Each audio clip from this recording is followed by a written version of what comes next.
Salut à toute la communauté passionnée du PSG. Bienvenue sur Actualité du PSG, votre destination exclusive pour plonger au cœur de l'univers palpitant du Paris Saint-Germain. Dans cette vidéo captivante, nous vous tiendrons au courant des toutes dernières nouvelles, des transferts sensationnels et des moments forts qui font vibrer notre club.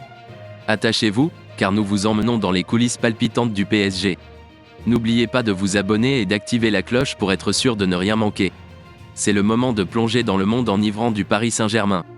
Et maintenant, une révélation époustouflante, Lee Kang-in, recruté cet été pour environ 22 millions d'euros en provenance de Majorque, est en train de vivre un début de saison sensationnel sur le plan sportif. Mais ce n'est pas tout. Sur le plan marketing, l'arrivée du prodige sud-coréen est un véritable triomphe, car il est désormais le joueur du PSG qui fait sensation en vendant le plus de maillots. Une ascension fulgurante qui n'a pas échappé à nos regards attentifs. Selon Romain Molina, cette réussite ne serait pas du goût de Kylian Mbappé. Lee Kang-in, débarqué lors du dernier mercato estival, s'affirme comme une force montante, gagnant une place de choix dans la rotation orchestrée par Luis Enrique au sein du PSG. Ses performances exceptionnelles sur le terrain se reflètent également dans sa popularité grandissante. En effet, Lee Kang-in est une véritable star en Corée du Sud, propulsant le PSG sur la scène asiatique du marketing.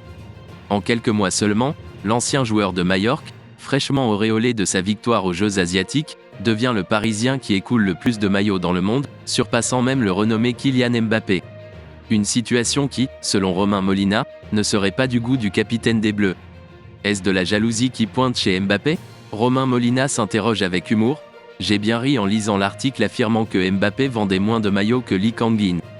La vérité est là, mais pourquoi en faire un drame ?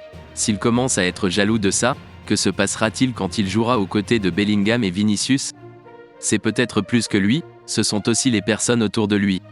Si la jalousie pointe son nez pour le nombre de maillots vendus à Paris, que se passera-t-il s'il a Bellingham et Vinicius comme coéquipiers un jour ? Une question pleine d'humour qui souligne l'impact grandissant de Lee Kang-in au sein du club. Ne manquez aucune miette de l'univers du PSG en vous abonnant à notre chaîne d'actualité dédiée. Nous sommes votre portail incontournable pour tout ce qui touche au club parisien. Suivez-nous pour être informé des dernières actualités sur les joueurs, les transferts, les résultats des matchs, les analyses et les commentaires. Nous tenons à ce que vous ne ratiez aucune information cruciale sur le PSG. Partagez vos opinions dans les commentaires ci-dessous et rejoignez la communauté des fervents supporters du PSG. Allez Paris!